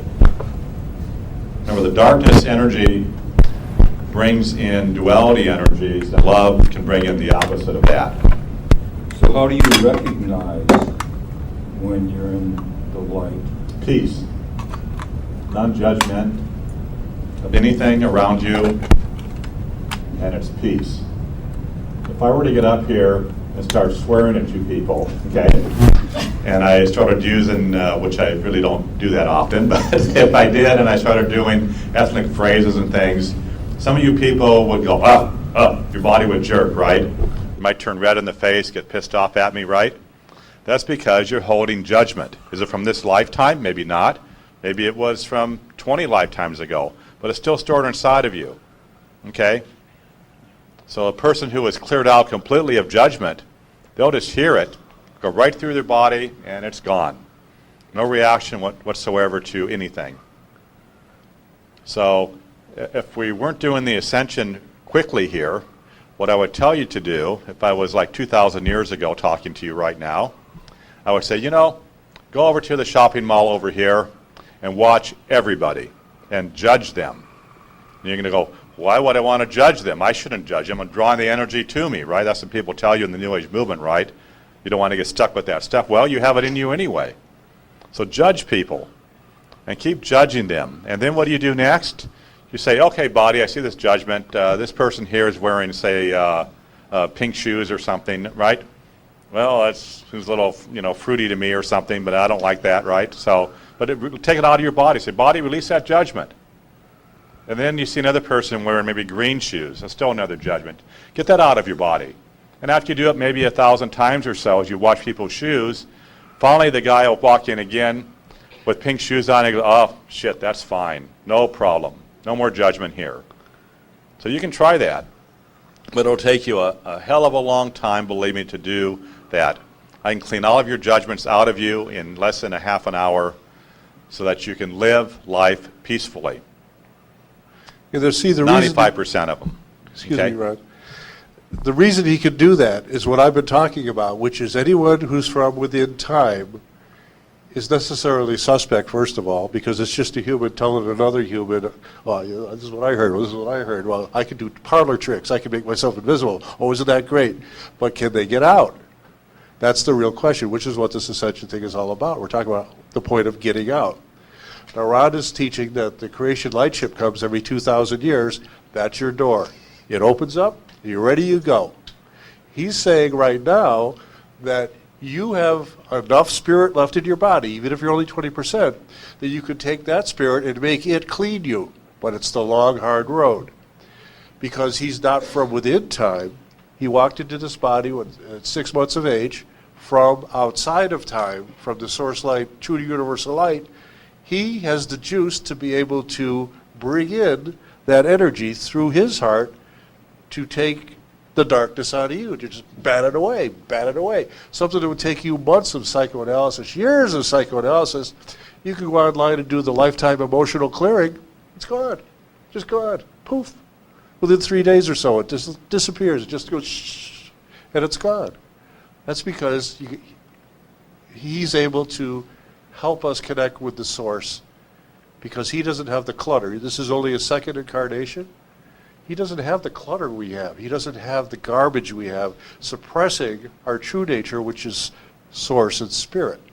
So that's the difference between what we're talking about. Is you can do it yourself, sure, but if you want to get on the fast track, and since we're in time, there might be a time when ascension comes, are you going to be ready? So your best bet is to hook yourself up with somebody who's from a higher energy gradient than the human physical, learn from them, hook up to that higher energy from outside of time, and then when you in time reach the point where the portal opens, or however it does, the way it's been explained to us is that it's like a light switch is just flipped, and spirit withdraws, source withdraws all spirit out of the time worlds, and everything that was here, hanging on to that, living off it, has nothing to live off anymore. The vampires are all killed because they can't drink blood. Can I ask a question about that? So why is Ron of the light, the Dalai Lama is of the light, dark light, and the rest of us are some other thing? I mean, what is that based on? It's just how he chose to No, but why to are work you? with. But why are you Ron from the light? Like, what do we base that on? Because I chose to come here from the light. I don't live in time. Okay, what do we base that on, though? I mean, so All you can do is you take said my- earlier that the other data. way you could validate who and what I am, okay, is to go to your heart center and ask your spirit. Okay, I got no. Oh, yeah, but are you in the mind? Are you in the heart of the darkness of the mind? You have to command your I think spirit I'm in to the go light, down. dark light. So, So the question couldn't be answered. Yeah, all I can do is help you through what I can tell you to do, and it's up to you to have the discernment to understand what's going on. Remember, the light does not promote itself. Well, I get that, Ron. But No, you're it doesn't matter if you- Theta's good, Reiki's bad. No, sorry. Theta's Everything- bad, everything- Reiki's bad, No, Channeling bad, every- Ron is everything- good, and it's like it's a little challenging. I mean, No, come no, on, can I get a everything little of agreement mind. on that? Remember, It's the mind is the trap, and so your mind is talking now. But that's what you're telling us is coming from the mind, Ron. See, I had the same, Yeah. I had the same questions you had 4.5 years ago. Since 4.5, and you're standing here saying, okay, give me the answer, boom. Well, it took me 4.5 years to trust him. And I'm real suspicious, because It's a I lot know of good everything's indoctrination bullshit. in 4.5 years. It's like a lot of good indoctrination in 4.5 years. Well, I spent, 38 hours a week, basically, on conference calls, every week in 4.5 years, testing him, checking. What did he just say? And then I come back 3 months later with the opposite. Did you say this too? And the answer would fit. I find him foolproof and without an ego. And so all I can say is that it's the best thing I've ever found, but you don't have to do it. Yeah, okay. Well, and kudos for that, and that's great. I think the point I'd like to make is that we all are that, whatever you want to call that. This is not a veritable minefield of you've got to watch where you stop, where you step, what's going to happen. It's all okay. We're all going to be okay. We are all okay. I know it's scary. I know it feels a certain way, but it's all okay, guys. And We're gonna be okay. I do agree with you, and definitely in that sense, because now I'm on my own in the sense of everything that I have done. So in that sense, that's the reason why, I don't know if you were here earlier when I was speaking, and that's why I say everything you've done, there's no regrets on it. That's how I see it. It's no regrets on it. You just use it as a stepping stone, and I think it's just up to the individual to go inwards. You don't have to follow anybody, do anything anybody says. It doesn't matter. To me, it's one giant game. That's how I see it, one giant cosmic game. And I am totally okay with all of it, because I'm always going to go with what I'm feeling. And everything everybody else is doing, to me, is relevant to their experience at that moment. And I think that's what you're getting at. It's all okay. If the planet really did, which I've said it, if it did crash and burn and everybody wasn't ready, it's still all okay. Yeah, absolutely. The question is what we're discussing here is really relevant to, do you want to leave or not? You will always have free will, free choice. That is your guarantee from Source. Source created you to be exactly that. So you can choose whatever you want. It doesn't matter. And it's good. It's all good. However, under the context of what I've been saying, which is, do you want to get out of the trap? then perhaps you might want to use some tools and techniques and energies that will help you do that. And that's all we're laying out on the table for you. Here's the smorgasbord. It's just options. Do what you want, Whatever you want to do. You're going to do it anyway. Whatever you want to do, you're going to do it anyway. The source Even if doesn't- it's based on programs, it doesn't matter. And the source will never judge you if you choose to have mind energy controlling your life, or if you have heart energy. It doesn't judge. It doesn't judge you. Yes. Separate. It's not. We're not. We're not that's- here. that's- He's there. That's. No, we no. are that. But you're missing one point. You're missing the point that there's parallel lifetimes going on.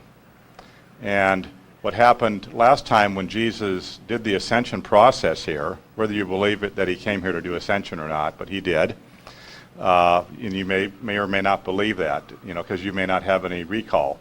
But he came to get people off the planet so they could become out of the darkness here, basically. And the light regains light territory. But there's parallel lifetimes going on. So I'll ask you, have you ever lost your keys? Okay. Why did you lose your keys, and why did you find them again? You lost them because wherever you put them, it was on a parallel lifetime.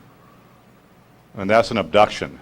That's an alien abduction. If you're driving your car and you miss a freeway on-ramp or off-ramp, and you know that it's coming up, and all of a sudden it kind of goes off, you get tired, you yawn, you feel strange, you feel spacey. That's all alien abductions going on. People get abducted daily, many, many times. Might sound scary, but that's the life that you're living in here. So they take you into parallel lifetimes, bringing clone bodies of you. I could talk for this for a long time, but it's not about ascension. Okay? But the main thing is, are you going to go to a parallel lifetime of darkness during the ascension time? So you need to understand that you have the choice. Everything is free choice. The light doesn't care, like I said, if it chooses darkness or not, whatever you do. It's your particular choice of what you want to do with your life.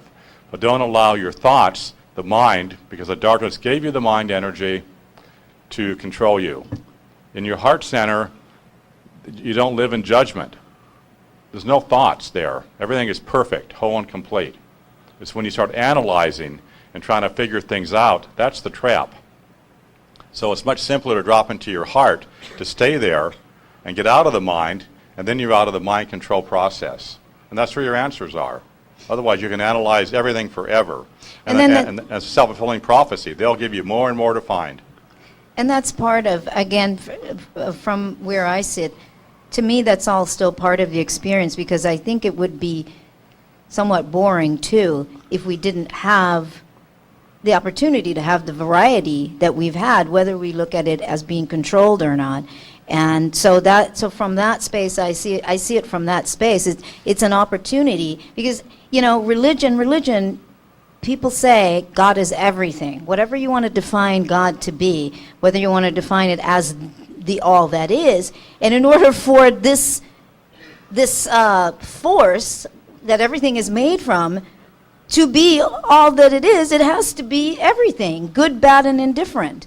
And so I think it's just an opportunity, if one is through with a certain level of that game experience, to transcend to a greater aspect of a game experience. I mean, I certainly wouldn't want to sit around drinking milk and, honey all day. There's got to be something else beyond this particular limiting experience, and that's how I view it. I view it as, for me, an opportunity to step up into a grander level of the game. What else can I manifest? I've been part of this amazing manifestation, this experience of, whether we want to call it manipulation or not, but I've had that experience. Wonderful. Okay, I'm ready to step it up. And that's how I view it.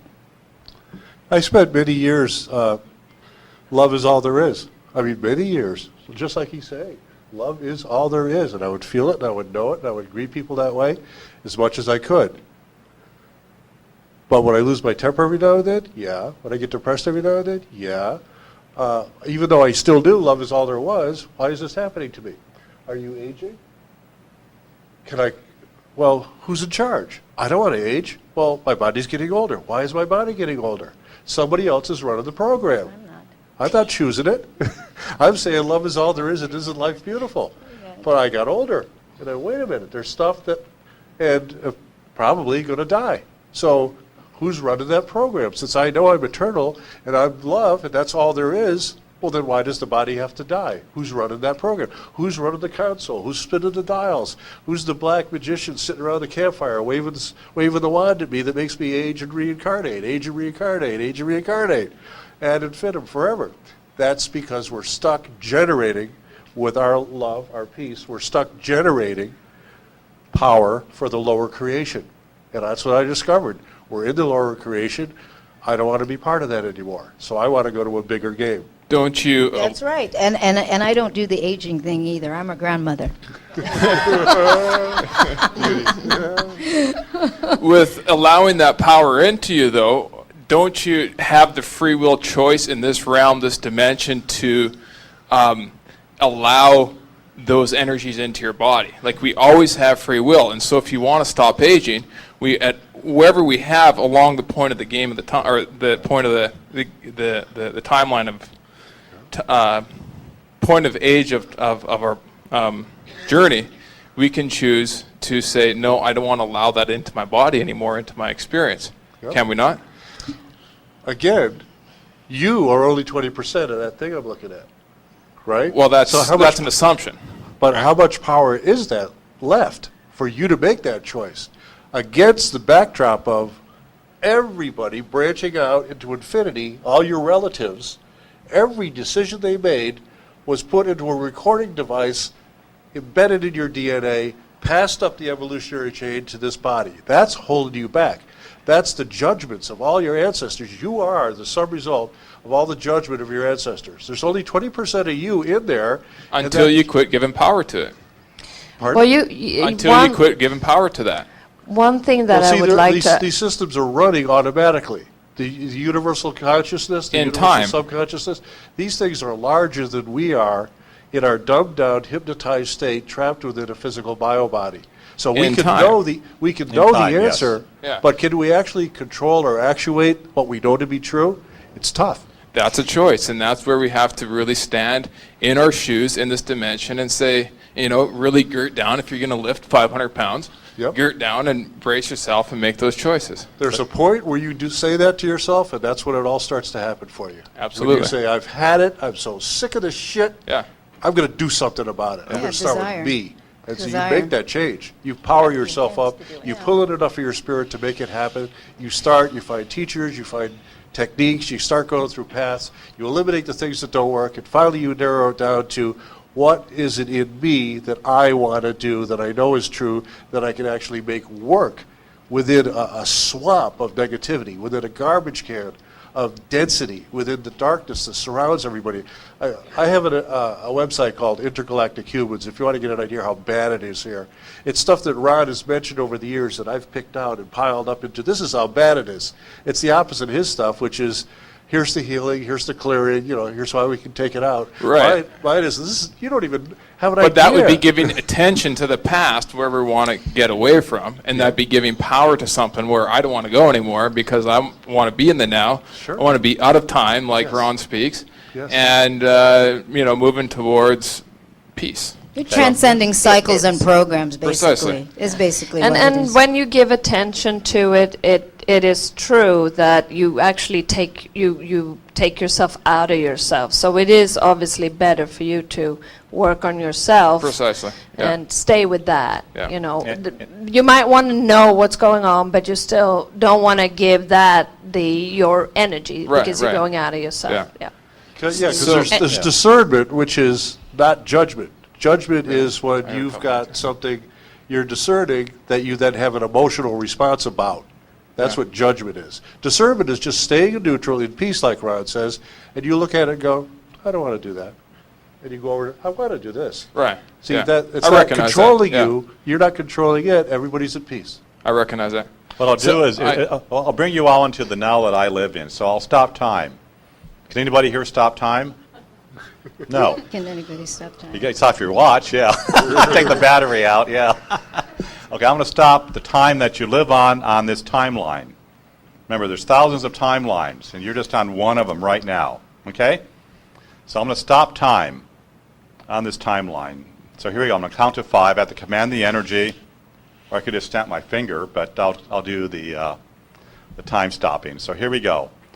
1, 2, 3, 4, and 5. Okay, right now time has stopped for you on this timeline, but you're still in time. But this conveyor belt stopped for you. Okay, how does it feel? Look at things around you. Are you connected to them energetically? More than likely not. Okay? Look at the people around you. Can you feel those people? You normally won't feel them that much when time has stopped. Okay? So this is what they call a 0 point. Okay? Now I'll bring you to source energy. So you're now stopped in time in the darkness of light, which I call the light of the darkness, saying it a different way. Okay? Now I'll take you into my reality. Here we go. 1, 2, 3, 4, and 5. Anybody feel a shift there in energy? Okay. You're now completely out of time. There's no darkness attached to you. You're right now in source energy with no time. Now try to get a thought. Think of a thought right now. You probably won't have it. Because when you're in source energy, there's no thoughts. I have to step out of source energy, of non-judgment, and get into a little bit of the judgment energy in order for me to communicate with you people. And it's very hard because I have to keep bouncing back and forth, okay? But right now you are in true source energy. And it's strictly peace, not love, peace. And if you could be in this state of consciousness for maybe a day or two, your whole body would instantly heal. Because your spirit now is empowered enough to start to help you. And it can start working on the blockages, but this energy can't be held. I can't hold this energy for all of you. I can hold it for maybe 10, 15 minutes. So how do I hold that in for myself? You have to just go to your spirit, have clearings done to get rid of the darkness. Right now, the darkness in you has been overridden, and you're now source energy. And source energy does not judge, so I said it doesn't channel through people. It's only in the present moment. So how do you people feel out there? Calm? Peaceful. Peaceful? Okay. Ron, I have a question about the ascension of ascending into back to source. You don't go to source. Or you get out of here and you go into light. Okay. What after that point? What is existence like? Just like we have right now. How do you feel right now? You can experience without emotions because you're experiencing peace energy.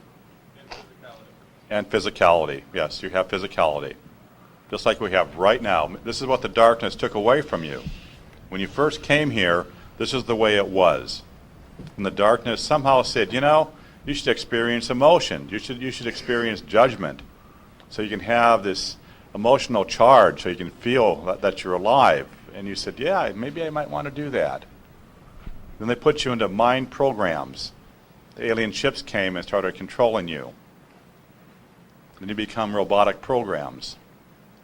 And it takes over your consciousness. And you spend your whole lifetime coming back. Because when you're a baby, you don't have any mind programs, right?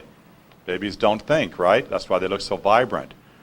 Well, they start getting hurt and spanked and getting poked with pins, and you say, don't do this, don't do that, this is going to harm you.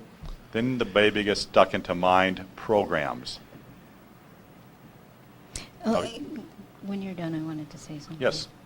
One of the things I also wanted to say was, because I've operated so independently, one of the questions that I asked myself was, what is it that's turning us on and turning us off, in the sense of our bodies go into puberty, we go through this process, then it starts to shut down, and people get ready to die.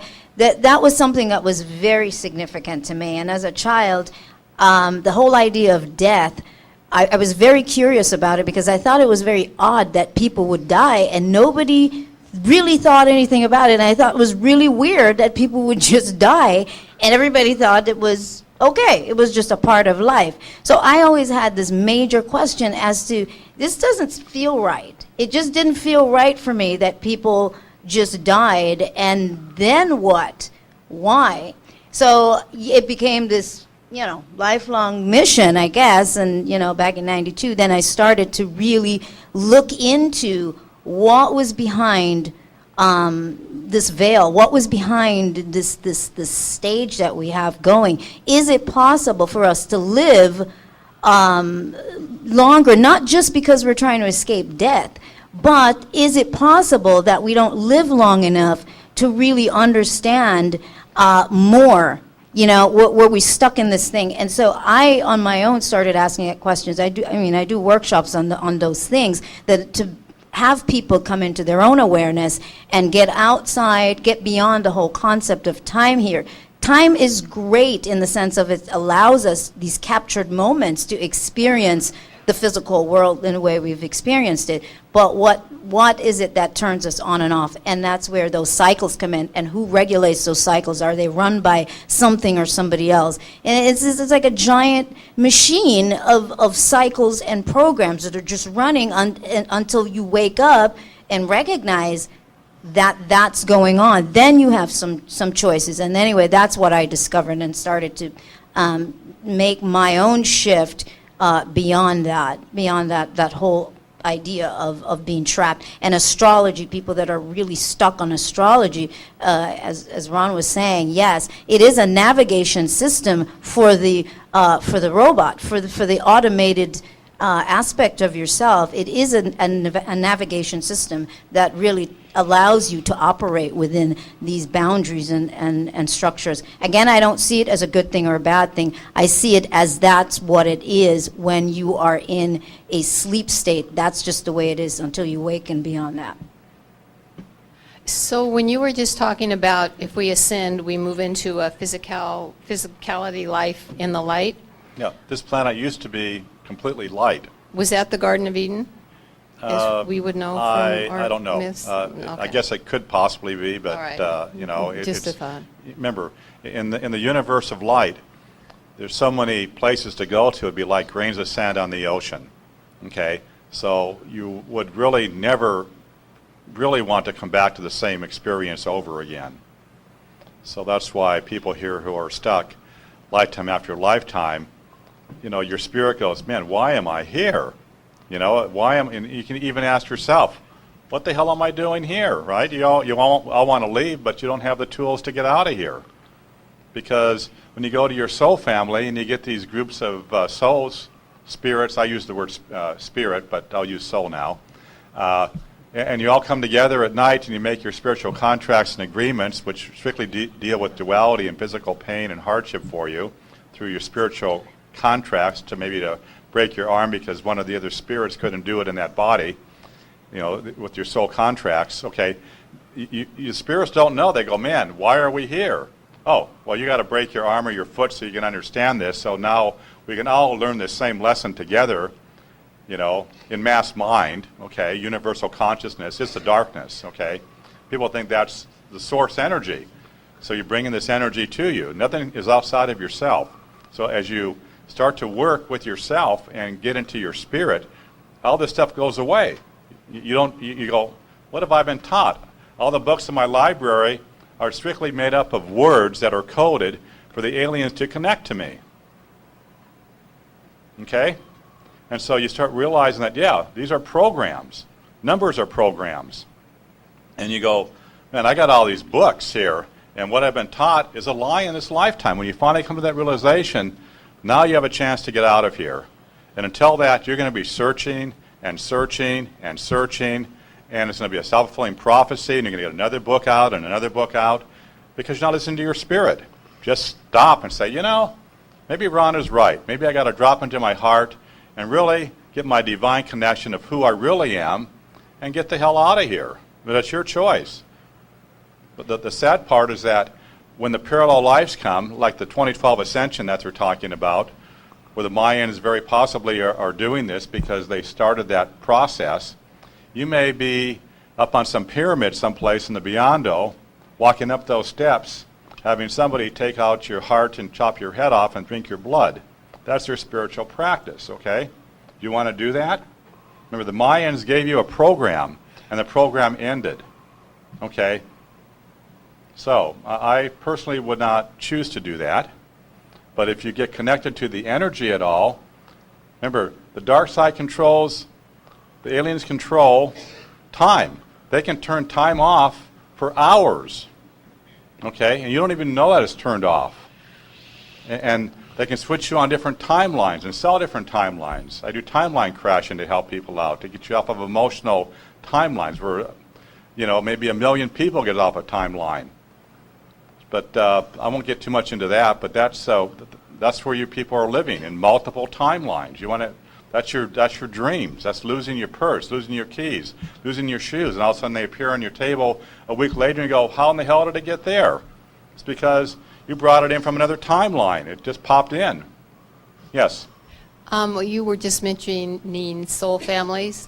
Yes. So if I manage to ascend, would that also help my soul family? Nothing will help anything but you. Only me, all right. You can't work on anybody else but yourself. That's another thing, the 100-monkey scenario.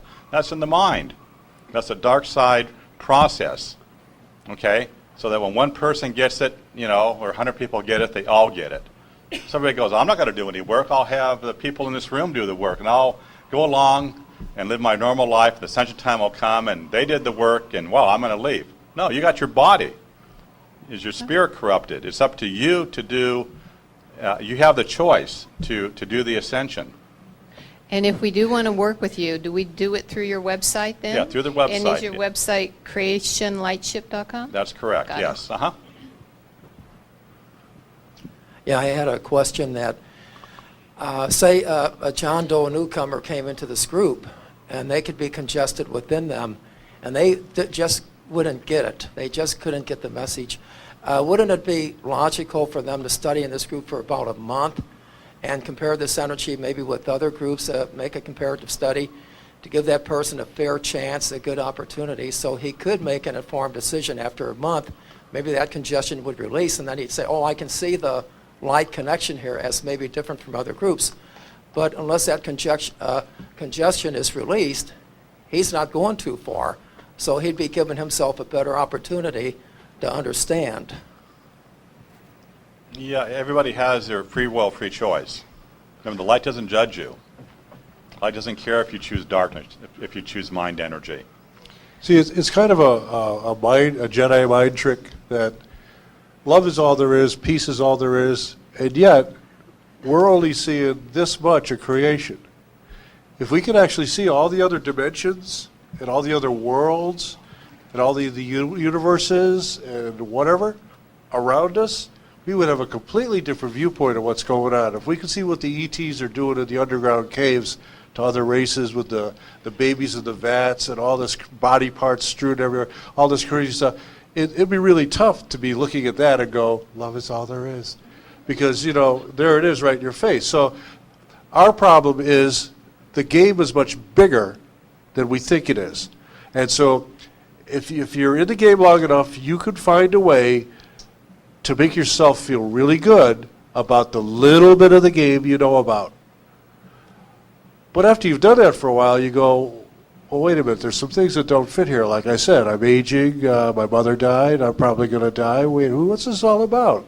Spirit's eternal, source is eternal. There is no death, there is no suffering. Why should I die? Maybe I'm not spirit. Well, maybe I am spirit. You go to another level, and maybe I am spirit, but I'm being controlled and hypnotized and damaged as spirit while stuck in this biosuit with all its limitations. I can't see infrared, I can't see ultraviolet, I can only see this much. But what's going on out here? Above ultraviolet and infrared, beyond all this stuff, dimensional stuff, on and on and on. If you could see the creatures and critters and things infesting your body, you would just be horrified. If you could see what's going on in the underground realms, you would be horrified.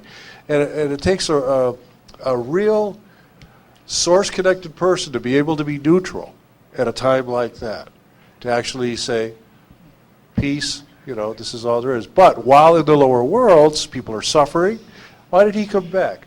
Okay, if he was in the source light in the universes beyond time, why did he come back? He had it great. He had no problems. There's no suffering. Everybody just goes, you're created on the light ship. They send you out into your home planet, and from there you explore the universes of true light. Wonderful. But at some point, somebody reached up and grabbed you as you were going by and pulled you into the dimensions, into time. So all the spirits that are trapped here, that's why he came back. Can I just add a little bit to that question? When I first started looking into this, I had to go with, I couldn't say yes, I couldn't say no, I had to say oh. And I just let that be for a while because of your question there asking when you have a better chance to understand it. And yes, I couldn't understand anything in the beginning. It was my spirit, I believe, telling me that I needed to stay with it. I had to be okay in the space where I don't know this. And maybe that's something to go with when it seems confusing. I even had to go through a certain amount of grieving to all the things I had learned before that I had to put aside because it just didn't apply to what I felt was the real truth. So I know it's a lady over there. Oh, okay, I'm going to direct it to Ron.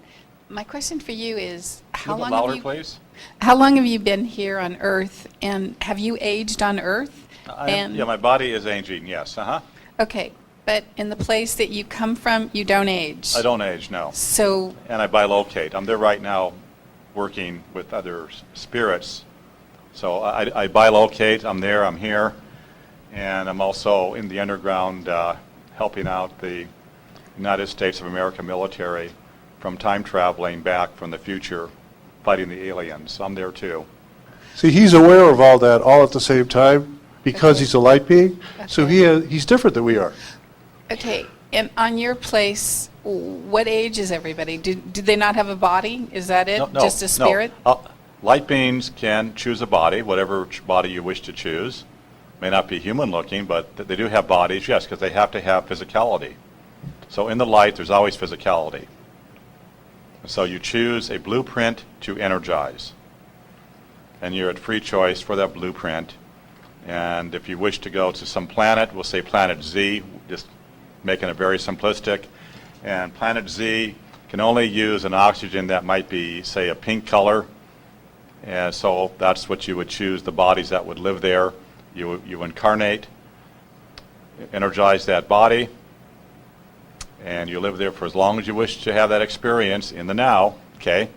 And when you choose to leave, you just dematerialize the body, blueprint goes back to a blueprint, then you choose your next incarnation, wherever you wish to go to. But you have complete free choice, there's no pain, there's no suffering, because you're in peace.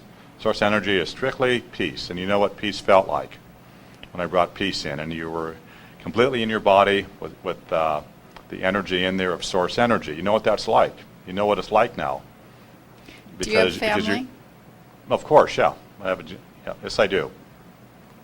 Okay. So yeah, I'm a human. I have a human body. You know, if I cut myself, I bleed. You know, everything is the same like you have. Just that I'm not stuck into the mind energy here. My mind is completely shut off. I don't use mind energy whatsoever. As I'm talking to you right now, I'm just telling you what I need to tell you at this particular moment by understanding what you're talking about. As far as what I told you 5 minutes ago, I have absolutely no clue. Okay, I'm in the moment. I don't hang on to the past garbage, the past information, because if I did, that'll start to store into my DNA. I don't want to become contaminated. See, it comes down to, with our perceptions, it comes down to what have we been taught it would be like if there was a light being sitting at the end of this table, right? And everybody figures, well, there'd be rays of light shooting out of his head, he'd have a halo, you know, all these things. It's all programming, misconceptions things that are diverting you from understanding that he's living as a light being beyond space and time because of his compassion, or I don't know what you want to call it, peace, his love of wanting to alleviate the suffering we're going through because we got lost here, we forgot that we are spirits that come from a better place, but we know it and we feel it, and we're always trying to get there, but we can't because the controllers, these people set up all this stuff. So what he gave up was he took on limitation to come here. To come here, to be like us, to walk like us, to breathe the pink oxygen, he had to have the specific biosuit like we have with all the limitations. So although the light being is down there in that body is limited, but the light being is not. He could jump out of there, like he said. Right now, he's on the ship doing healing with people. He's also in the underground caverns because he's multi-spectral, let's say, as a light being. He has the ability to do these things, and unlike us, he has not forgotten it all. He has not had his memory wiped. He has not had his chakras turned off. So he's aware of everything we're supposed to be aware of and can't be because we've been here too long, and he hasn't. The game is just really big. That's all I can say. I just think it's just so large. There's so much more going